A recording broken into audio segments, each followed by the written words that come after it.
గోవిందాయ నమః. నేను పోతే నా పిల్లల గతి ఏమిటి? ఈ ఆలోచన ఈ మధ్యకాలంలో చాలామంది మహిళలకు కలుగుతుంది. కాస్త భయాలు ఆందోళనలో ఉంటున్నాయి. దీనికి సంబంధించి రీసెంట్గా వీడియోలో ఒక కామెంట్ మన ఫాలోవరే పెట్టారు. ఈ మధ్య ఆడవాళ్ళకి ఇంకో భయం ఎక్కువగా ఉంటుంది. అదేంటంటే నేను పోతే నా బిడ్డలు ఏమైపోతారో అని. ఒకప్పుడు పాతకాలం ఆడవాళ్ళకి ఈ ఆలోచన లేదు. ఇప్పుడు ఎందుకు ఈ బాధకు పరిష్కారం చెప్పి ఎంతోమంది ఆడవాళ్ళ మనసు తేలికపరచగలరు అని నా విన్నపం. ఒకసారి మీరు కూడా ఏదో వీడియోలో అన్నట్లు గుర్తు ఎట్సెట్రా. ఓకే, దాని కింద చాలా లైక్లు వచ్చాయి, కామెంట్స్ కూడా వచ్చాయి. ఓకే, ఈ వీడియో చేయాల్సిందే అనేసి డిమాండ్స్ కూడా ఉన్నాయి. ఓకే, మాట్లాడదాం దీని గురించి. విషయం ఏంటంటే నేను పోతే నా పిల్లల పరిస్థితి ఏమిటి అనే ఆలోచన సహజంగా మాతృత్వం కలిగిన అంటే పిల్లలు ఉన్న మహిళలకు తల్లులకి అనిపిస్తూ ఉంటుంది అనమాట. అంటే కొన్ని సమస్యలు లేదంటే బాధలో ఇబ్బందులో కష్టాలు చూసినప్పుడు మన ఇంట్లో అయినా ఎదురు వాళ్ళ జీవితంలో అయినా సరే చూసినప్పుడు మనస్సు కలత చెంది ఇలాంటి ఆలోచనలు రావడము, అది ఆందోళనగా భయంగా మారడం అనేది సహజమే. కానీ గుర్తుపెట్టుకోవాలి, నేను పోతే నా పిల్లల పరిస్థితి ఏమిటి అని ఆలోచన చేసి దానికి తగ్గ ఒక ప్రణాళిక ఏర్పాటు చేసుకోవడం వేరు, దాని గురించి భయపడుతూ అతిగా ఆలోచిస్తూ బాధపడుతూ ఆందోళన పడుతూ మనశ్శాంతి లేకుండా బ్రతకడం వేరు. ఇవి రెండు మీకు ఇప్పుడు అర్థమయ్యేలా చెప్తాను. ఎందుకంటే ఈ కాలంలో మహిళలకి ఇది చాలా అవసరం. పాత రోజుల్లో విషయం వేరు. పాత రోజుల్లో ఏంటంటే ఈ సంతాన అంటే ఈ పిల్లలు సంతాన నిరోధకత అనేది లేదు. ఒక 10 మందిని డజన్ మందినైనా సరే కనిపడేసేవాళ్ళు అనమాట. ఇప్పుడు ఇద్దరు లేదంటే ఒకరు అన్నట్లుగా ఉంది పరిస్థితి. అలాగే ఉమ్మడి కుటుంబాలు, భారతీయులు ఎక్కువ విలేజెస్లో ఉండేవాళ్ళు. ఈ సిటీలో అవన్నీ కూడా తర్వాత డెవలప్ అయినవే. విలేజెస్లో ఎట్లాగా ఇంటి నిండా ఒక 10 మంది, ఒక అర డజను జనం ఉండేవాళ్ళు. తోడి కోడళ్ళు, ఆడపడుచులు, లేదంటే అత్తగారు, లేదంటే ఈ మహిళకి అక్కలు చెల్లెళ్ళు, ఇట్లా అనమాట మొత్తం. కాస్త ఏదన్నా ఒక్కొక్కసారి పుల్లబీరుపు మాటలు అనుకొని కాసేపు అలిగినా సాయంత్రానికి అందరూ కలిసిపోయేవాళ్ళు అనమాట. అంటే పెద్ద కొట్టుకునే కక్షపూరితమైన గొడవలు ఉండేవి కాదు, చిన్న చితక అసూయలు ఉండేవి. చిన్న చితక మాట అనుకునే వాళ్ళు మళ్ళీ సాయంత్రానికి కలిసిపోయేవారు అనమాట. ఈ పిల్లలు పుట్టినప్పుడు ఏమవుతుందంటే పిల్లలతోటి ఆ ఇంట్లోని పెరుగుతారు కాబట్టి అటాచ్మెంట్ అందరికీ ఉండేది. ఒక పిల్లలు ఉంటే పిల్లలకి మీద అటాచ్మెంట్ మేనత్తకు ఉంటుంది, వాళ్ళ పిన్నమ్మలు పెద్దమ్మలకు ఉంటుంది, తోడికోడళ్ళకు ఉంటుంది. ఎందుకంటే పిల్లలు చిన్నప్పుడు ముద్దుగా వీళ్ళ మధ్య పెరుగుతారు కదా, అందరికీ అటాచ్మెంట్ ఉండేదన్నమాట. అందరూ ప్రేమగా అంటే ప్రేమబంధం ఉండేది. కన్నబంధం వేరు, ప్రేమబంధం వేరు. ప్రేమబంధం అందరికీ ఉండేది. ఏదైనా అనారోగ్యం చేసి మహిళ పోయినా తన పిల్లలని వాళ్ళకి ఆల్రెడీ ప్రేమబంధం అలవాటైపోయినారు కాబట్టి ఇక మా బిడ్డే మేమే పెంచుకుంటాము ఇంట్లో అని తల్లి పోయినా సరే తల్లిని మరపించే విధంగా పెంచి పెద్ద చేసేవాళ్ళు. ఇప్పుడు చాలామంది పెద్దవాళ్ళు ప్రముఖులు కూడా వాళ్ళ ఇంటర్వ్యూస్లో కానీ వాళ్ళ పుస్తకాల్లో మనం చూస్తూ ఉంటాం. మా అమ్మ పోతే మా పిన్ని లేదంటే మా మేనత్త నన్ను కన్న తల్లి కంటే ఎక్కువగా పెంచి పెద్ద చేసింది, నన్ను చదివించింది, నేను అడిగినవన్నీ వండి తినిపించేది నా చేత, ఇట్లాగా వాళ్ళ అనుభవాలు చెప్పుకుంటూ ఉండేవాళ్ళు. అవన్నీ ఒకప్పుడు రోజులు, గడిచిపోయిన రోజులు, చరిత్రలోకి వెళ్ళిపోయిన విషయాలు అవన్నీ. ఇప్పుడు అలా లేదు సిచ్యువేషన్. ఇప్పుడు మనం ఏం చేస్తున్నాము, సింగిల్ ఫ్యామిలీస్ అయిపోయాయి. భార్య భర్త, ఒకరు లేదా ఇద్దరు పిల్లలు. వీళ్ళ తోబుట్టుని వాళ్ళు ఎవరైనా ఉంటే అమెరికాలో ఉంటారు, ఇంకేదైనా రాష్ట్రంలో ఉంటారు, ఇంకేదైనా సిటీలో ఉంటారు, ఇంకెక్కడో ఉంటారు. వాళ్ళ ఫ్యామిలీ మళ్ళీ వేరు. తోబుట్టుల పరిస్థితి ఇది, ఆడపడుచుల పరిస్థితి వేరు, తోడి కోడళ్ళ పరిస్థితి వేరు. ఇవాళ ఫోన్లు వచ్చినా సరే పుట్టింటి వాళ్ళకి ఫోన్ చేసుకొని రెగ్యులర్గా మాట్లాడతామే తప్ప తోడి కోడళ్ళు ఆడపడుచులు వాళ్ళతో చాలా అరుదుగా మాట్లాడే పరిస్థితులు, రెగ్యులర్గా మాట్లాడుకునే పరిస్థితులు కాదు. మహా అవసరమైతే మాట్లాడుకోవడం. విదేశాల్లో ఉంటే ఎప్పుడో వీకెండ్స్లోనో ఏదైనా సందర్భం వస్తే తప్పితే మాట్లాడుకునే పరిస్థితులు కూడా లేవు. అంటే ఇంట్లో పిల్లలు ఎవరిని చూస్తున్నారు, తల్లిని తండ్రిని చూస్తారు స్కూల్ నుండి వచ్చి, అంతవరకు పరిస్థితి. కొందరు ఇళ్లల్లో నానమ్మలు తాతలు కూడా ఉంటారు, చాలామంది ఇళ్లలో ఉండరు, సింగిల్ ఫ్యామిలీస్ అయిపోయాయి. దాంతో పిల్లల మీద ఇష్టం ఉన్నా కూడా విపరీతమైన అటాచ్మెంట్ ఎవరికీ ఉండట్లేదు, తల్లికి తండ్రికి మాత్రమే ఉంటాయి. వాళ్ళల్లో కూడా పిల్లలకి అటాచ్మెంట్ ఎవరితో ఉంటుందంటే కేవలం తల్లితోటే ఉంటుంది ఇప్పుడున్న సింగిల్ ఫ్యామిలీస్లో. ఆ తల్లికి ఏదైనా జరిగిందంటే ఈ పిల్లలతోటి ఎవరికి ప్రేమబంధం ఉండదు, అటాచ్మెంట్ లేదు. ఎవరు వాళ్ళ ఉద్యోగాలు వాళ్ళ పనులు మానుకొని పిల్లల్ని తీసుకెళ్లి వాళ్ళ ఇంట్లో పెట్టి ప్రేమగా సాకే వాళ్ళు, పెంచే వాళ్ళు ఉంటారు. అలాంటి పరిస్థితులు వచ్చేసాయి కాబట్టి ఈ కాలపు తల్లులకి నాకు ఏదన్నా అయితే నా పిల్లల్ని ఎవరు చూసుకునే వాళ్ళు ఉన్నారు అనే ఒక దిగులు చింత ఎక్కువైపోతుంది. అయితే ఈ కాలపు తల్లులు కొన్ని మంచి ప్రయత్నాల ద్వారా, ఆచరణల ద్వారా ఈ సమస్యని 100% ఎదుర్కోవచ్చు. అదేంటో తెలుసుకునే ప్రయత్నం చేద్దాం. ముందు నా పిల్లల కోసము నేను ఆరోగ్యంగా ఉండాలి, స్ట్రాంగ్గా ఉండాలి, జీవితంలో ఇంకా బాగా ఎనర్జెటిక్గా ఉండాలి అనేసి ఒక సంకల్పం ఖచ్చితంగా చేసుకోవాలి. చాలామంది ఇక్కడ నిర్లక్ష్యం వహిస్తారు. ఇద్దరు పిల్లలు పుట్టేయగానే ఇక పట్టించుకోరు, వ్యాయామం పట్టించుకోరు, ఆరోగ్యం పట్టించుకోరు. ఏదో ఆ పిల్లల్ని స్కూల్కి పోయేంత వరకు కిచెన్లో పనిచేసి వాళ్ళని స్కూల్కి పంపించేసేసి ఇంకా సెల్లు, టీవీ, ఫోన్లు, బాతాకాణీలు, షాపింగ్లు, మీషోలో సెర్చ్ చేసుకోవడము, ఇట్లాంటి పనులు ఎక్కువ చేసుకుంటారు అనమాట. ఇవి బాగా దక్కించేసేసి హెల్త్ మీద, ఫిట్నెస్ మీద మంచి శ్రద్ధ పెట్టాలి. సంకల్ప బలము, మానసిక బలము ఎప్పుడు పెరుగుతుందో తెలిసిన శారీరకంగా బలంగా ఉంటేనే. శారీరకంగా వీక్గా ఉన్న వాళ్ళకి సంకల్ప బలం పెరగదు. స్ట్రాంగ్ యాటిట్యూడ్ అలవర్చుకోవాలంటే స్ట్రాంగ్ బాడీ కూడా చాలా అవసరం, చాలా అవసరం. ప్రయత్నించి చూడండి.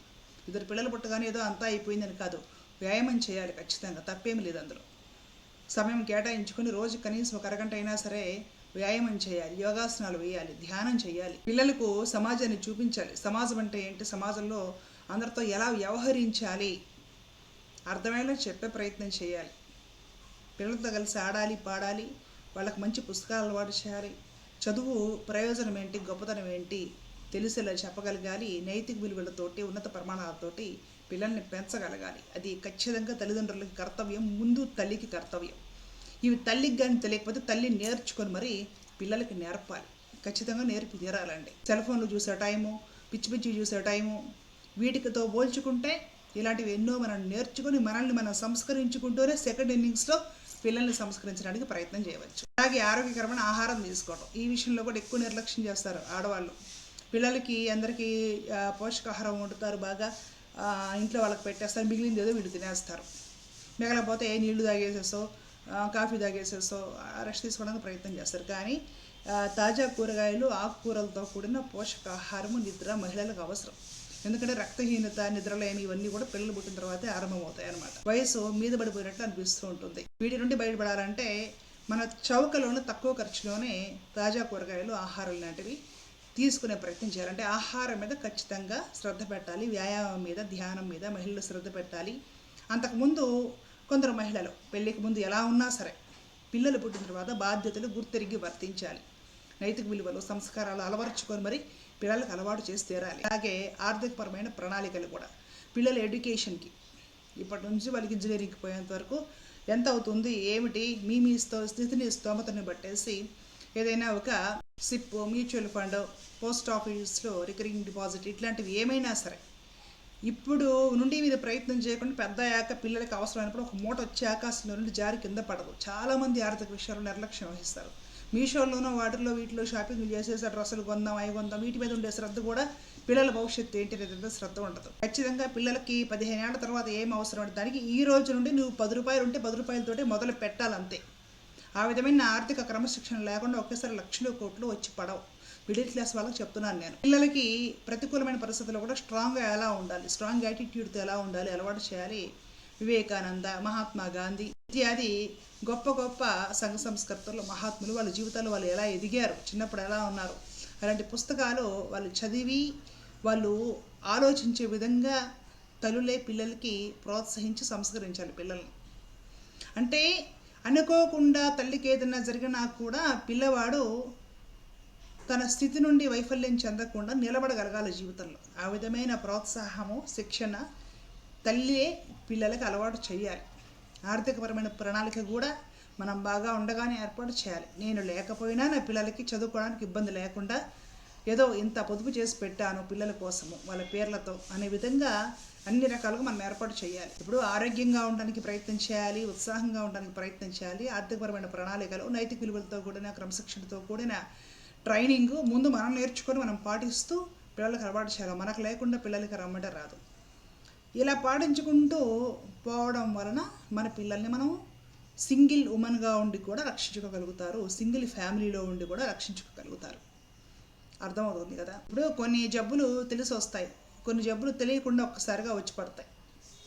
అవన్నీ బయటకు చెప్పుకోవడం కూడా మంచిది కాదు, అసలు అది బాధగా అనిపిస్తూ ఉంటుంది. ఏ యాక్సిడెంట్లో పోవడం అనేది మనకి చెప్పిరాదు. మరణం అనేది ఎప్పుడైనా వస్తుంది, ఎవరికైనా వస్తుంది, ఎక్కడైనా వస్తుంది. అది ఎప్పుడు కొంచెం ఉంటుంది. మనిషి పుట్టిన దగ్గర ఉంటే మరణం నీడలాగా వెంబడిస్తూనే ఉంటుంది, ఏదో ఒక టైంకి ముంచేస్తుంది. అది అత్యంత సహజం. జాతస్య హి మృత్యు, గీతల పరమాత్ముడు చెప్పింది. దాని గురించి ఆలోచించి బెంగపడి ఆ తర్వాత ఫోన్ చూసుకొని ఆ తర్వాత మర్చిపోయి అలా గడిపేయడం కంటే కూడా, లేదంటే ఎక్కువగా భయాందోళనకు గురవ్వడం కంటే కూడా నేను ప్రజెంట్ ఏమి చేయగలను, ఇన్నాళ్ళు వృధా చేస్తున్నాను, ఇప్పటి నుంచి ఏం చేయగలను, నా పిల్లల కోసం ఏం చేయగలను, నా ఆరోగ్యం కోసం ఏం చేయగలను, లేదంటే ఒక ఆర్థికపరమైన క్రమశిక్షణ కోసం ఏం చేయగలను, పిల్లల క్రమశిక్షణ కోసం ఏం చేయగలను, నాలో నేను మార్చుకోవాల్సిన విషయాలు ఏమైనా ఉన్నాయా, ఇట్లాగా సంకల్ప బలము చేత, గొప్ప క్రమశిక్షణ చేత, ప్రణాళికాబద్ధమైన జీవితము చేత ఖచ్చితంగా ఒక మహిళ తన పరిధిలోనే సక్సెస్ సాధించి తన పిల్లలను నిలబెట్టుకోగలదు. ఒకవేళ ఆ మహిళకు ఏదైనా పోయినా సరే ఆ విధంగా అలవాటైన పిల్లలు ఏదో ఒక రకంగా తమ జీవితంలో వాళ్ళు నిలబడగలుగుతారు. కాబట్టి దిగులుకు కారణం ఏంటంటే సింగిల్ ఫ్యామిలీస్, పిల్లలకి ఎవరితో అటాచ్మెంట్ లేదు. నానమ్మ తాత అమ్మమ్మ వీళ్ళు ఎక్కడెక్కడో ఉంటారు, మనం ఎక్కడెక్కడో ఉంటాం. కొందరికి వాళ్ళు ఉండరు, భౌతికంగా ఉండరు, ఉన్నా కొందరికి దూరంగా ఉంటారు. అత్తమామలు, మేనత్తలు, మేనమామలు, పిన్నమ్మలు, పెద్దమ్మలు, పెదనాన్నలు, చిన్నాన్నలు వీళ్ళందరూ ఎక్కడెక్కడో ఉంటారు. హలో అంటే హలో అనుకోవడమే అంతవరకే. పిల్లల మీద ఇష్టం ఉంటుంది ఎవరికైనా, కానీ అటాచ్మెంట్ లేదు. అటాచ్మెంట్ లేనిది ప్రేమబంధం బలపడదు. అటాచ్మెంట్ ఎవరితో ఉంటుంది? తల్లితో, తండ్రితో. తండ్రికి బయట పనులు ఉండవచ్చు, తల్లికి బయట పనులు ఉన్నా కూడా పిల్లల కోసం టైం కేటాయించుకోక తప్పదు. పిల్లలకి తల్లితోటే అటాచ్మెంట్ ఎక్కువగా ఉంటుంది. ఆ కారణాల వలన సహజంగా ఈ పిల్లలు నా మీద ఆధారపడి బ్రతుకుతున్నారు, నేను లేకపోతే నా పిల్లల గతి ఏమవుతుంది అనే బాధ మాతృత్వానికి సహజం, తల్లికి సహజం. కానీ బాధపడుతూ కూర్చుంటే ఒరిగేది ఏమి లేదు. నీకు ఆలోచన వచ్చినప్పుడు నువ్వు దాన్ని ఇంప్లిమెంట్ చేయి.